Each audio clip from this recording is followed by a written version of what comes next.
Hello everyone and welcome back to the Silicon Nubian YouTube channel where we're all about things tech. Today we're going to have a look at another very promising Linux distribution, Sparky Linux version 5.1. Sparky Linux is very interesting in that it's not one distribution to suit all needs. There are many different offshoots and takes on Sparky Linux if you can say that. So there's a number of live images that you can install that are available, with specialized editions as well. The three main editions are stable. Sparky Linux is based on Debian, so stable would denote that it's based on Debian stable. We have the rolling release model version, which is based on Debian Testing. This is what we're using today. And we have the development, the release candidate versions, which of course your mileage may vary with respect to bugs and whatnot. So again, what we're looking at today is version 5.1, the rolling release model based on the testing branch of the latest Debian release. Sparky Linux is a lightweight, fast, and simple Linux distribution designed for both old and new computers, featuring customized lightweight desktops such as Enlightenment, LXDE, and in this case, XFCE. This is the one we're going to be looking at right now. I am a fan of XFCE. And this one's built again on the Debian Testing branch. So let's get into it and we'll talk a little bit more about it. This is the login screen, very simple. And quickly to the desktop. It was very sparse, but you know, from my previous looks at different Linux distributions, you'll know that this is what I like. So we have our icons on the desktop. You can arrange them any way you want. This is what I like to do, and so on and so on. I'll talk a little bit more about Sparky. Let's get in there. There's some of the changes in version 5.1. We have a new live install ISO images. There are special editions, Game Over, Multimedia, and Rescue editions, which are out, which I said before. There are very many different versions of, or editions of Sparky Linux, I should say. And this one follows a rolling release model, which I'm quite a fan of, being a hardcore Manjaro user myself.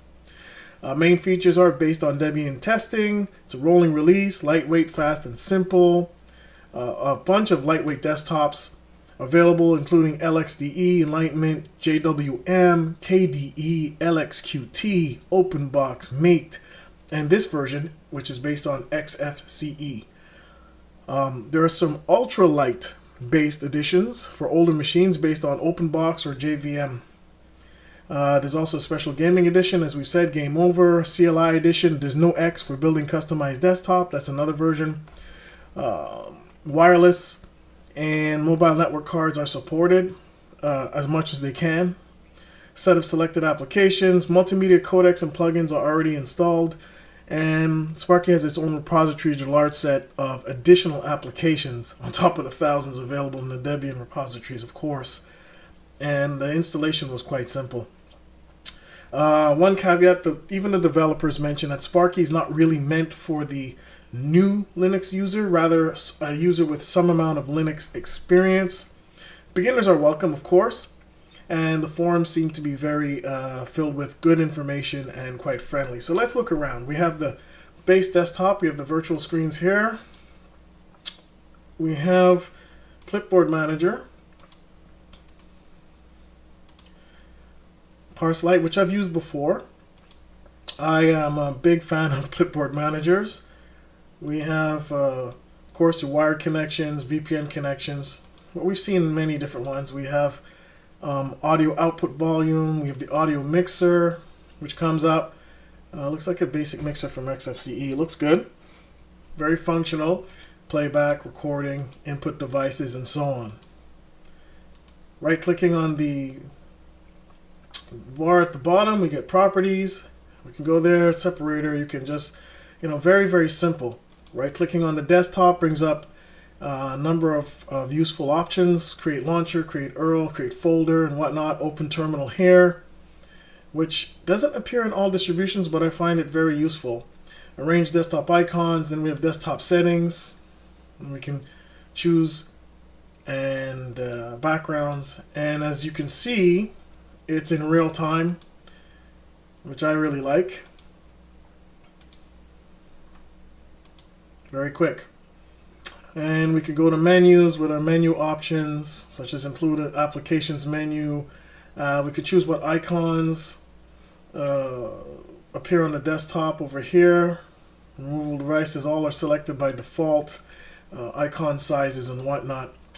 We have a separator here, and of course we have the button for restore all minimized windows. On the desktop we have the file system, home, of course we have our optical drive which is loaded. We have our trash, which is just another folder we can open up and do whatever we want in there.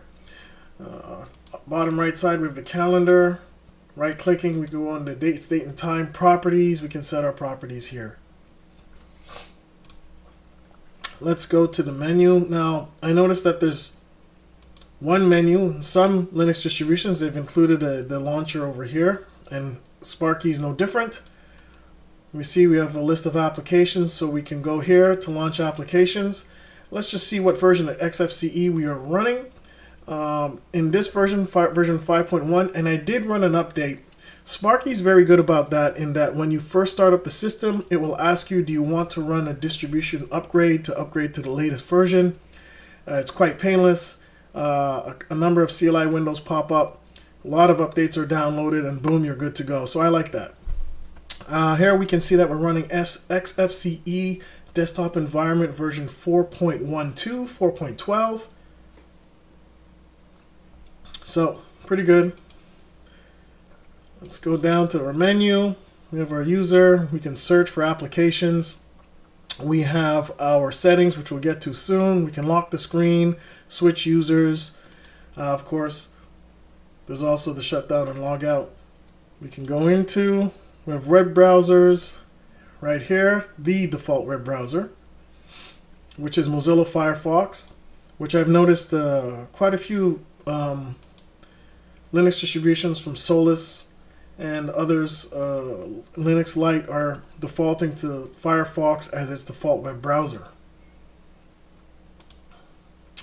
And we could see that after the updates, initial updates after install, we are running version 52.3, 64-bit Firefox ESR.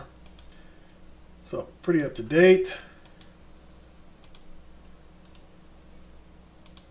Just this is the whisker menu, as they call it, for the XFCE menu, and we can change things. We can change the icon and whatnot. So there's a lot of configurability here, easy to get at as well. Go into the file system.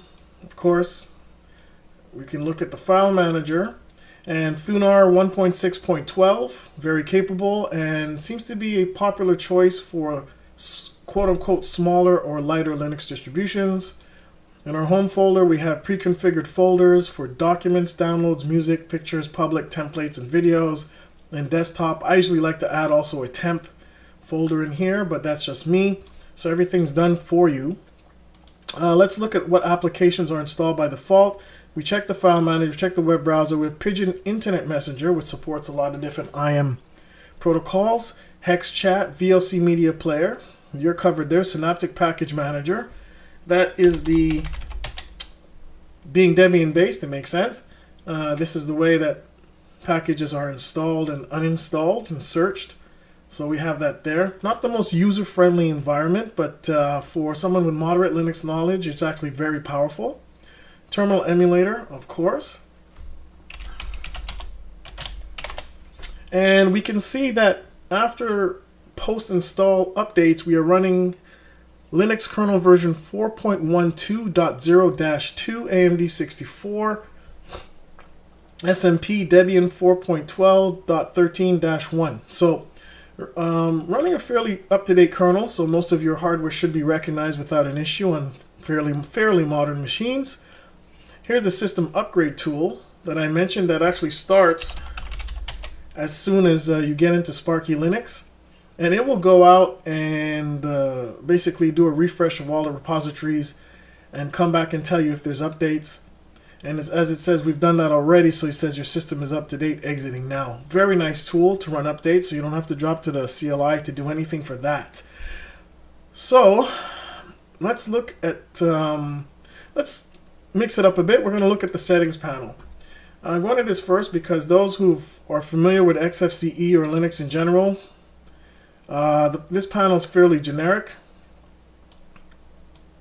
Appearance, desktop file manager, panel, screensaver, window manager tweaks. We've seen all that before. Device driver manager for device drivers, proprietary drivers, for example, if you have an AMD card, an NVIDIA card, and whatnot. Power manager, mouse. So we can go into any of these and we can see when button is pressed. This is the power manager, for example. Removable drives and media, firewall, session startup, Bluetooth adapters, and settings editor. Quite simple, not as extensive as, for example, YAST and OpenSUSE, but still very usable, and I find that it's more than enough to keep you from having to drop to the command line if you don't want to do that. If not, it's quite simple just to open up a command line. We can see that all the bases are covered here pretty good. I did notice one thing, that there wasn't printer installation. So I would feel that you probably have to get into another mode of doing that. We're not going to go there. That's outside the scope of this video. So again, Sparky Linux is not really aimed at the rank new beginner for Linux. Mind you, installing a printer is not a problem at all. So let's keep moving on. So let's look at the applications that are installed. In accessories, we have Application Finder, Bulk Rename. I won't go through all of them for the sake of brevity. Notes. So these are just accessories that we have. Global Time, Task Manager. Let's look into that right now. So we have allotted 4 gigs. Again, this is running on a virtual machine. And we could see that only 12% is being used. So far, very light. Very, very light running. 169. We do have a high CPU usage. Something must be working in the background because that's very unusual if it is true. Definitely. So we'll have to investigate what that is. Why the CPU usage is so high. Memory is 12%. That could just be an aberration. I'm not going to read too much into that. Again, with accessories, we have VirtualBox, which I did install. I did install that separately in order to get the extensions for a host, a guest OS. So that's why that's there. Otherwise, it wouldn't be there, I don't believe. XF Burn, a very capable burning. Utility, you have some development tools, not much. LibreOffice, math and education, graphics, ImageMagick, Image Viewer, LibreOffice Draw again. No GIMP or anything like that, but it's quite easy to get that to install and anything else you might need. Internet, of course, we have the Firefox, web browser, Pigeon. Thunderbird is installed also, which is great. My default email program. Transmission for torrents and other file transfers you get. And web browser installer. This is a little tool. I'm going to go through this really quickly, where you can actually install any of your favorite web browsers. Interesting. I haven't seen that before in another distribution. Maybe I haven't looked for it. So we can get Chromium, Firefox, Epiphany, Midori, Opera, everything by just clicking on it, and it will go and get it for you. So that's pretty cool. Although I'm not sure it's needed, but I guess it's a little bow to the less Linux informed maybe, and that's an easy way to get things done. Multimedia, webcam viewer. Deadbeef, I'm not familiar with this player at all. Deadbeef, the ultimate music player. Not familiar. First time I'm seeing it. Maybe somebody can chime in on it. I'm sure it works great. We continue with multimedia. Radio tray. I guess that's for online radio stations. Okay. And here it is right here. Or something. I'm not familiar with that as well either. And that's what I love about Linux. You always find these little things that you just want to play around with sometimes. Record my desktop, which is included by default, which I like. VLC media player and XF Burn again. And multimedia. Let's continue to Office. We see that the full LibreOffice suite is installed by default, which I really like. So, and we have installer, which is interesting, as the suite is already installed, so we can install other Office suite. This is just like the little installer we had for web browsers. Now we have one for Office suite, so you have a choice of different ones and all other Office-based programs that you can install quite simply with just a click and an OK. So that's pretty cool. That's very nice. We went to the Settings Manager and we went to Office already. Now we'll go to System and we have About Sparky Linux. Then that'll come up. Time zone, it shows your kernel, uptime, RAM total, swap total, and all this other stuff. So, very good. We have device driver, so we saw that or showed that already. Change password, lets you change your password. App Plus, install extra applications. Sounds like Sparky has a little surprises around every corner. There's a little surprise. So we have this quickly let you install additional software from Sparky and third-party repositories. Please choose an application. So we have multimedia codecs, which shows as install. ISO builder, we can actually rebuild your system. You get it set up the way you like it. You could create an ISO from it. Hardware drivers, okay. Deb package builder, Dropbox, you can install. Oh, there's a number. And then we have a lot of Sparky specific tools, and some of them are installed already. So yeah, it seems like Sparky has a little surprises for you around every corner.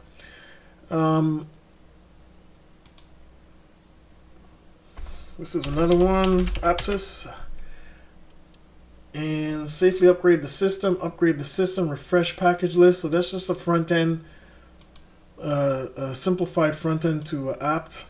It seems with disk manager, disk usage, language, like DM settings. Here we have printer settings, which is interesting because it does not appear in the settings panel. So I consider that to be an oversight. It should be here under hardware. Interesting. So we see one little thing that could be changed, but that's something you could change quite easily. But you do have a print settings tool, which I'm sure looks like every other. There it goes. That's the basic printer installation. Dialog box. We'll continue down below. We have system min, manage system units, synaptic package manager, root terminal, report bug, system upgrade tool, another way to upgrade your system. So there's I'm going to wait for my conclusion. So we have the task manager, which we've shown before. Again, still using a lot of CPU.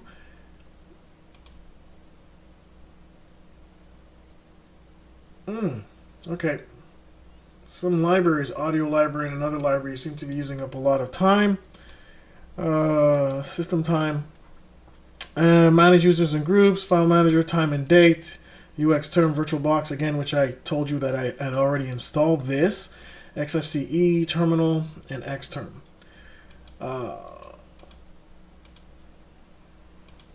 So let's get down to the nitty gritty. We'll make this short and sweet. I've used it for a while now, a couple hours, I have to admit. And what's my take on Sparky Linux? Very good performance, even running in a virtual machine. I haven't had a chance to try it on real hardware, but from my understanding is it works very well. What else? There are some inconsistencies, or what I would call strangeness a little bit in the menus with respect to, like I showed you, there's many ways, tools that seem to overlap in functionality, and the missing printer setup, the GUI tool, was not in the actual settings, but buried somewhere in the menus. But I'm not going to take a lot of points off for that because, again, Sparky Linux themselves say that they're not geared towards the brand new Linux user. They're more geared towards somebody with at least some knowledge of Linux.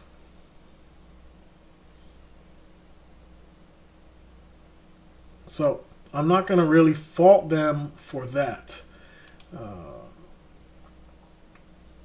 Seem to be having a little bit of issues here with YouTube.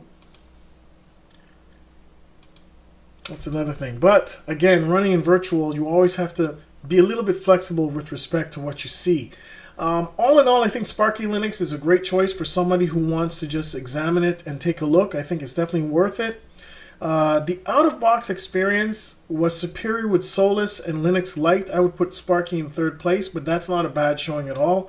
I have used other Linux distributions which never made it to video, which promise what Sparky does and fails to deliver miserably. So I would consider Sparky Linux to be a great contender. It is based on Debian Testing, which means that you're going to get some great applications. With respect to Debian Testing, I wouldn't be too concerned. In the world of Linux, Debian Testing is many times more stable than full releases of other distributions. So you have a lot of support there. You have tons of software that you can throw at this thing, being Debian based. Plus you have all the Sparky tweaks that are there that you can take advantage of. So it's definitely worth looking at. Performance is very high grade, that's one of its claim to fame. You can run it on an older machine, I'm sure, and be very happy. Repurposing older P4s and Core 2 Duos is fantastic. So all in all, I give Sparky a thumbs up. Again, I do believe that Solus and Linux Lite are a little bit more polished than Sparky is. But Sparky is definitely worth consideration if you want to move over to a distribution that's based on pure Debian. In a way, I would say that. So there you have it. That's my quick look and overview at Sparky Linux. It's a winner. Give it a look, give it a try, and tell me what you think. That being said, check us out. We have a couple really active Facebook groups for those who are into hardware, building PCs and modifying PCs. We have the PC Construction Zone, a growing group on Facebook. No hardware or software zealots allowed. Very friendly group. We also have technology and computer enthusiasts, and you can check us out at our more commercial site on Facebook called Silicon Nubian. Take care, and thanks for watching. If you like what you see, thumbs up. Comment section is open. Please comment, and we'll see you soon. We have a nice build video coming up of a desktop based on an AMD Ryzen CPU. It's an ITX build. It will be my daily driver, and it will be running Linux. Take care, and thanks for watching.